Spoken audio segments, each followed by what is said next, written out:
राहुल गांधी चाहते हैं कि सभी जो बड़े नेता हैं, जो मुख्यमंत्री पद के दावेदार हैं, वो लोग लोकसभा लड़ें। तो क्या रणदीप जी आप और शैलजा जी आप लोकसभा लड़ेंगे? राहुल जी को प्रधानमंत्री बनाने के लिए 272 का आंकड़ा कम से कम चाहिए। प्रयास किया गया कि इंडिया गठबंधन हो जाए और आप लोग बीजेपी को कहीं हरा पाने में कामयाब हो जाएं, लेकिन गठबंधन भी बिखरता नजर आ रहा है। ये लगता है कि ये भी भारतीय जनता पार्टी की साजिश रही। जिस प्रकार से नीतीश कुमार जी आए गए, जो बातें हुई और भारतीय जनता पार्टी ने एकदम फिर से उनको गले लगा लिया और फिर से एकदम सरकार बना ली। रणदीप जी, आप संदेश लेकर के चल रहे हैं, कह रहे राहुल गांधी जी का और खड़गे जी का, क्या संदेश दे पाए हैं और लोगों का कितना समर्थन मिल रहा है आपको? ये न्याय की जंग है, नीति और धर्म की जंग है। न्याय की इस हुंकार में आम जनमानस जुड़ता चला जा रहा है।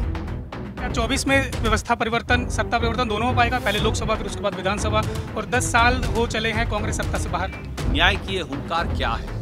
न्याय की ये हुंकार किसान की है, न्याय की ये हुंकार दलित की है, न्याय की ये हुंकार पिछड़ों के उत्पीड़न के खिलाफ है, न्याय की ये हुंकार युवाओं के साथ जो छल कपट हो रहा है उसके खिलाफ है। 10 की 10 सीटें आप जीतेंगे लोकसभा की, तो कैसे संभव हो पाएगा? आपको क्या लगता है शैलजा जी? लोगों में जो एक उफान आ रहा है, जो उनके साथ धोखा हुआ है, जो उनको जुमलेबाजी में फंसा दिया गया, और अब कभी धर्म की बात, कभी मंदिर की बात, असली मुद्दे कहाँ गए? लेकिन कांग्रेस एकजुट नहीं हो पा रही है। बेशक आपके कार्यक्रम अलग चल रहे हैं, हुड्डा साहब के कार्यक्रम अलग चल रहे हैं, भीड़ आ रही है, लेकिन आपको नहीं लगता कि अगर ये यूनाइट होकर चले तो भीड़ और ज्यादा हो और इसका संदेश एक हरियाणा में विरोधियों को भी आपके एक व्यापक संदेश मिल पाए? सब नेता हैं, सबका अपना अपना प्रभाव क्षेत्र है, सब अपनी तरह से काम कर रहे हैं, लेकिन आखिरी मकसद जो है वो तो एक है, और वो यही है कि हम राहुल गांधी जी को मजबूत करें, उन्हें प्रधानमंत्री बनाएं।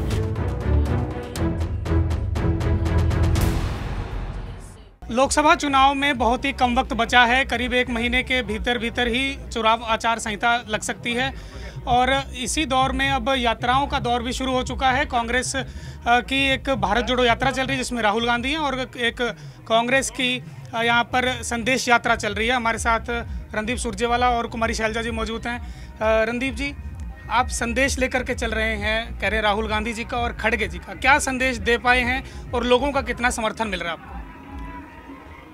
ये न्याय की जंग है, नीति और धर्म की जंग है।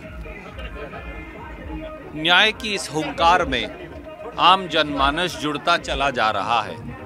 कांग्रेस के साथी तो हैं ही, परंतु उससे भी ज़्यादा महत्वपूर्ण है जिस प्रकार से हमारे गरीब दलित भाई, मजदूर साथी, बैकवर्ड क्लास के हमारे भाई बहन, महिलाएं, युवा, किसान, छोटा दुकानदार, जिस प्रकार से उसने आगे बढ़कर और खुलकर समर्थन दिया है।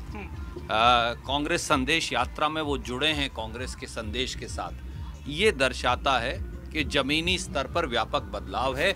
ये सत्ता परिवर्तन और व्यवस्था परिवर्तन दोनों की लड़ाई है। तो क्या 24 में व्यवस्था परिवर्तन, सत्ता परिवर्तन दोनों हो पाएगा? पहले लोकसभा फिर उसके बाद विधानसभा, और 10 साल हो चले हैं कांग्रेस सत्ता से बाहर।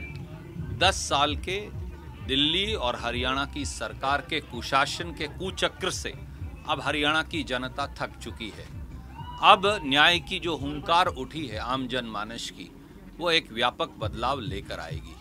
न्याय की ये हुंकार क्या है? न्याय की ये हुंकार किसान की है, न्याय की ये हुंकार दलित की है, न्याय की ये हुंकार पिछड़ों के उत्पीड़न के खिलाफ है, न्याय की ये हुंकार युवाओं के साथ जो छल कपट हो रहा है उसके खिलाफ है, न्याय की ये हुंकार महंगाई ने जो कमर तोड़ दी है आम जनमानस की उसके खिलाफ है। राहुल जी पूरे देश में यात्रा कर रहे हैं, शैलजा जी और हम सब यही संदेश लेकर अब जनता के बीच जा रहे हैं। आप लोग कह रहे हैं कि 10 की 10 सीटें आप जीतेंगे, 10 की 10 सीटें आप जीतेंगे लोकसभा की, तो कैसे संभव हो पाएगा? आपको क्या लगता है शैलजा जी? देखिए, समय एक बदलाव का आ गया है, और राहुल जी जब निकले अपनी यात्रा पर, पिछली बार भी आपने देखा जब कन्याकुमारी से कश्मीर की, और अब चुनाव भी नज़दीक है, और लोगों में जो एक उफान आ रहा है, जो उनके साथ धोखा हुआ है, जो उनको जुमलेबाजी में फंसा दिया गया, और अब कभी धर्म की बात, कभी मंदिर की बात, असली मुद्दे कहाँ गए?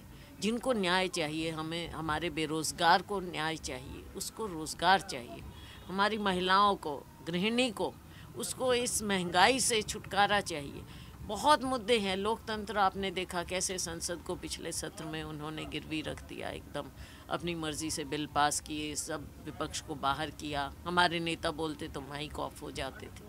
तो आज के दिन ये बहुत मुद्दे हैं जो बहुत गंभीर मुद्दे हैं, और इन मुद्दों से ध्यान बांटने के लिए मंदिर की बात या कुछ भी बात करेंगे। अब भगवान के नाम पर ऐसा जो लोगों के साथ किया जाए, तो राहुल जी असली मुद्दों को लेकर कि जो हमारे देश की संपत्ति है, जो गरीब के हाथ में जानी चाहिए, वो आप 2-4 लोगों के हाथ में बेच रहे हैं, गिरवी रख रहे हैं। तो हर एक को जो न्याय चाहिए, उसके न्याय के लिए राहुल जी ये यात्रा निकाल रहे हैं।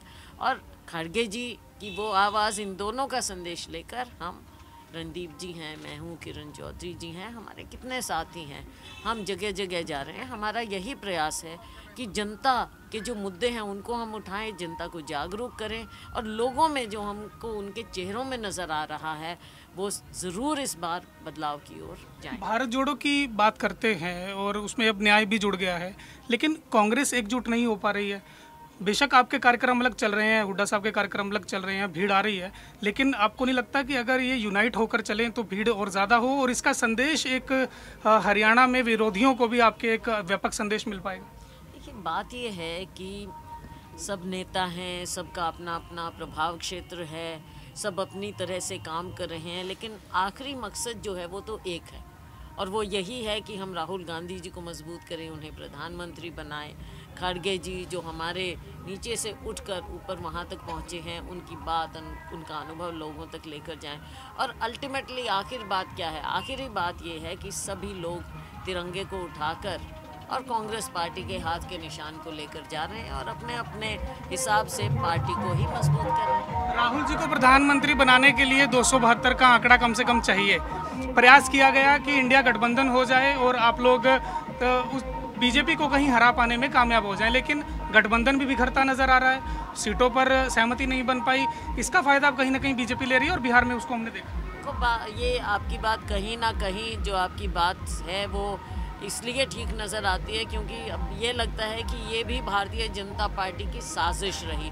जिस प्रकार से नीतीश कुमार जी आए गए, जो बातें हुई, और भारतीय जनता पार्टी ने एकदम फिर से उनको गले लगा लिया और फिर से एकदम सरकार बना ली, तो ये कहीं ना कहीं उनकी साजिश। तो लोग समझते हैं, इंडिया के लोग, अपने भारत के लोग सियासी रूप से समझदार हैं, वो जानते हैं कि ये खेल खेला जाता है, अलग अलग राज्यों में अलग खेल खेलते हैं, कभी खरीद फरोख्त की जाती है एमएलएस की, कभी बीच में उसको तोड़ने का प्रयास होता है, हर तरह से आप देखते हैं। जैसे अभी झारखंड में आपने देखा ईडी का मामला आ गया, तो इनका प्रयास है, लेकिन अल्टीमेट इनका ये है कि लोकतंत्र को कमज़ोर। हुड्डा को भी नोटिस लगातार दिए जा रहे हैं, वो जा भी रहे हैं। आप देखते हो, चाहे राजनीतिक लोग हैं, चाहे मीडिया के लोग हैं, चाहे जो इनकी भाषा ना बोलें वो हैं, तो सीधा ईडी। अब ईडी तो ऐसा प्रकोप बना दिया है इस देश में, एक आज़ाद देश में, कि जिसको आप, ये सरकार तानाशाही ढंग से इस्तेमाल कर रही है। राहुल गांधी चाहते हैं कि सभी जो बड़े नेता हैं, जो मुख्यमंत्री पद के दावेदार हैं, वो लोग लोकसभा लड़ें। तो क्या रणदीप जी आप और शैलजा जी आप लोकसभा लड़ेंगे? रणदीप जी तो राज्यसभा में भी। देखो, बात ये है, हम पार्टी के सच्चे सिपाही हैं, जो हाईकमान हमको आदेश करेगा हम तो वही करेंगे। रणदीप जी आपके क्या कहना है इस पर? शैलजा जी ने जवाब दे दिया। जो पार्टी का निर्णय जब जैसे हुआ, आप देख लीजिए, लाइन में खड़े होकर शैलजा जी ने और मैंने उसे स्वीकारा है, क्योंकि पार्टी हमारी माँ है और जो वो कहेगी हम वो स्वीकारेंगे। आप एआईसीसी में, आखिरी सवाल, आप एआईसीसी में कम्युनिकेशन इंचार्ज रहे हैं, हेड रहे हैं, क्या लगता है कि कहीं ना कहीं कम्युनिकेशन गैप कांग्रेस के अंदरूनी हरियाणा में दिखता है? जी नहीं, सबसे बड़ा कम्युनिकेशन गैप ये है, और पंजाब केसरी इसका अपवाद है, ज़्यादातर अखबार सरकार के दबाव में, इश्तहार के दबाव में, मुकदमों के दबाव में अब धीरे धीरे सत्ता का स्तुतिगान कर रहे हैं। यही टेलीविज़न चैनल्स की भी अधिकतर स्थिति है। मुझे लगता है कि ये प्रजातंत्र के लिए बड़ा घातक सिद्ध होगा। चलिए, तो बहुत बहुत शुक्रिया। आप देख सकते हैं कि इस प्रकार से रणदीप सिंह सुरजेवाला और कुमारी शैलजा का साफ तौर पर ये कहना है कि अगर हाईकमान उनकी ड्यूटी लगाती है तो वो लोकसभा चुनाव भी लड़ेंगे, और उसके साथ ही हरियाणा में 10 की 10 सीटें जीतने के लिए 10 की 10 सीटें जीतने के लिए ये कांग्रेस यहाँ पर मजबूत है। और देखना ये होगा कि जब रिजल्ट आते हैं तो कांग्रेस को कितनी सीटें मिल पाती हैं। कैमरा पर्सन वरिंदर के साथ सुधीर पांडे, पंजाब केसरी टीवी। हमसे जुड़े रहने के लिए हमारे YouTube चैनल को सब्सक्राइब करें और नई वीडियो की नोटिफिकेशन के लिए बेल आइकॉन को दबाएं।